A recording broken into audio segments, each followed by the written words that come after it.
Bismillahirrahmanirrahim. Assalamualaikum warahmatullahi wabarakatuh.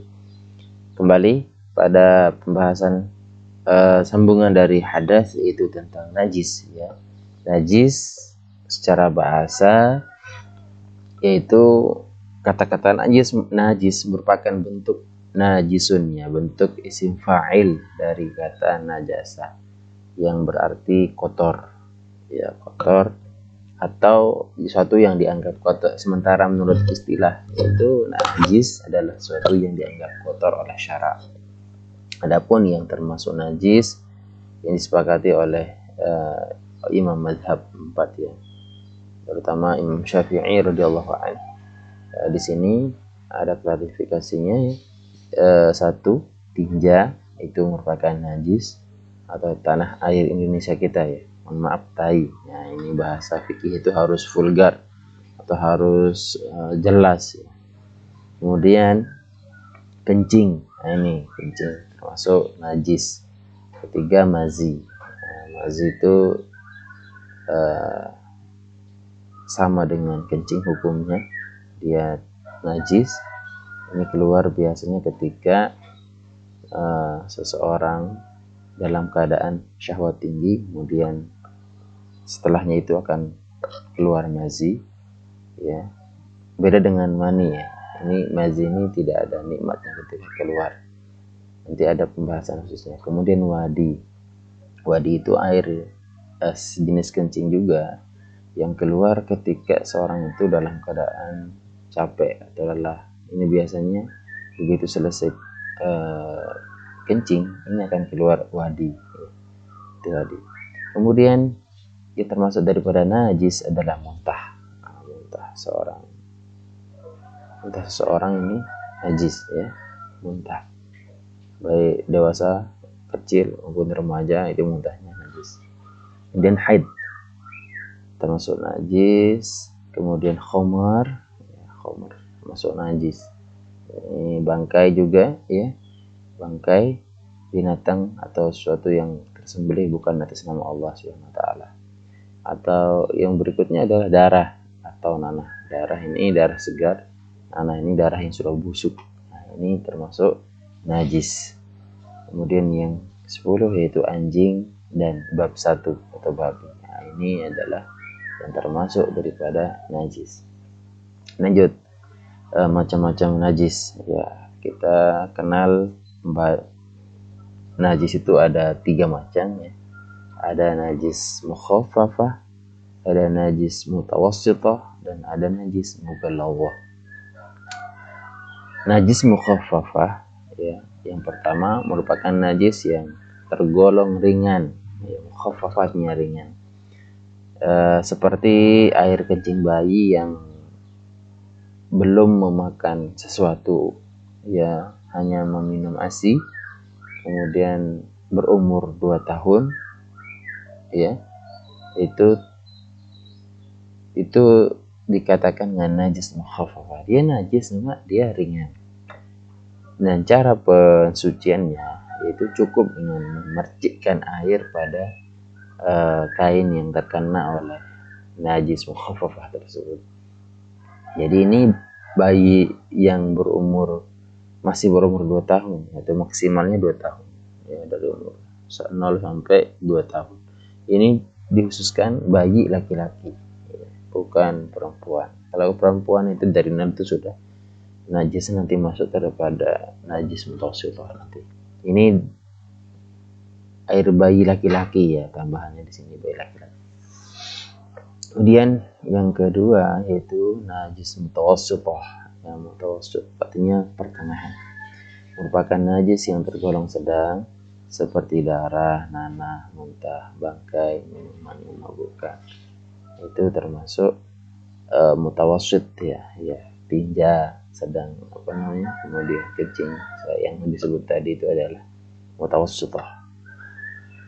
Kemudian di najis mutawassithahnya ada 2 najis di sini lagi ya. Pertama ada najis ainiyah, namanya yang ain, yang bisa terlihat oleh mata, yang berwujud, yang kita nampak kelihatan itu adalah tanah air Indonesia, tai misalnya. Kemudian najis yang kedua, bagian najis mutawassit itu yaitu najis hukmiyah, itu najis yang tidak terlihat atau tidak ada wujudnya, seperti bekas kencing seorang yang di kain, kemudian sudah berapa hari tidak kelihatan, najisnya hukmiyah, ya tidak nampak mata, maka itu tetap najis dan wajib hukumnya dibersihkan nantinya ketika hendak melaksanakan sholat. Berikutnya najis mughalladhah, yaitu najis merupakan najis yang tergolong berat, yaitu najis dari anjing, babi, baik jilatannya, air kencingnya, kotorannya, daging, semuanya, darah, apalagi bangkainya, itu adalah najis mughalladhah, najis yang berat. Yaitu cara mensucikannya yaitu dengan cara membasuhnya sebanyak 7 kali, salah satunya dengan tanah atau lumpur. Ini najis mughalladhah.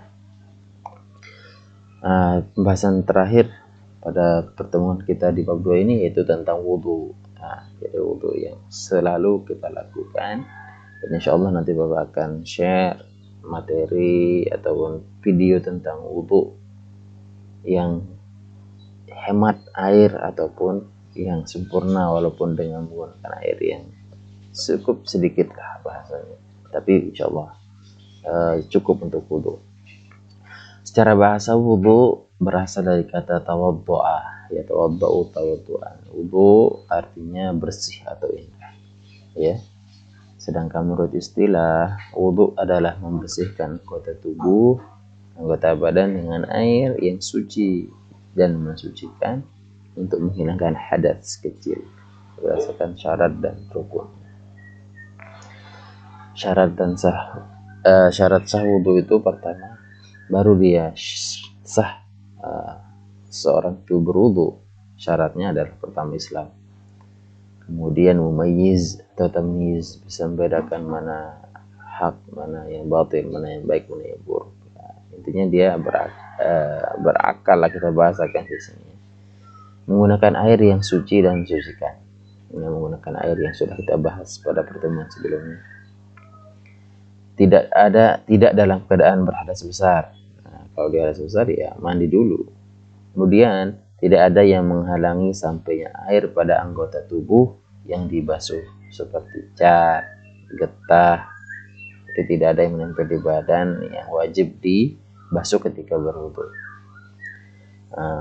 Biasanya ini wanita atau putri, ya biasanya ketika menggunakan kutek pada kukunya yang itu cat gitu ya, tebalan, itu tidak akan, itu menghalangi air masuk ketika berwudu, maka itu tidak sah wudunya nanti. Maka syaratnya harus hilangkan itu semuanya baru berwudu. Udah rukun wudu, ya sebagaimana yang kita ketahui, yaitu rukun wudu itu bagian dari wudu yang menjadi tiang yang utama. Artinya la yaqbalullahu sholatan bighairi tahurin. Tidak Allah terima sholat seseorang tanpa berwudu. Maka harus kita pahami rukun daripada wudu tersebut. Pertama, niat. Niat waitul wudu'a li rabbil hadatil asghari lillahi ta'ala atau fardhan lillahi ta'ala. Saya berniat wudu untuk mengangkat hadas kecil karena Allah Ta'ala. Ini niat. Yang kedua, basuh muka, ya, basuh muka dari mana biti syari, tempat tumbuhnya rambut sampai dagu, ya. Kemudian membasuh kedua tangan sampai siku, dari tangan sampai siku. Kemudian mengusap sebahagian kepala, mengusap bagian kepala. Kalau dia tidak punya rambut, makanya disebut kepala, karena ada orang yang nggak punya rambut, ya, misalkan, maka hitungan kepala. Kemudian membasuh kedua kaki sampai mata kaki. Yang terakhir tatib, itu rukun wudu. Kemudian mengerjakan amal wudu dengan berurutan, ini tertib, ya, sesuai dengan yang telah ditetapkan oleh Allah Subhanahu wa taala yang tercantum dalam Al-Qur'an dan hadis baginda Rasulullah sallallahu alaihi wasallam. Kemudian yang pembahasan terakhir yaitu tayamum.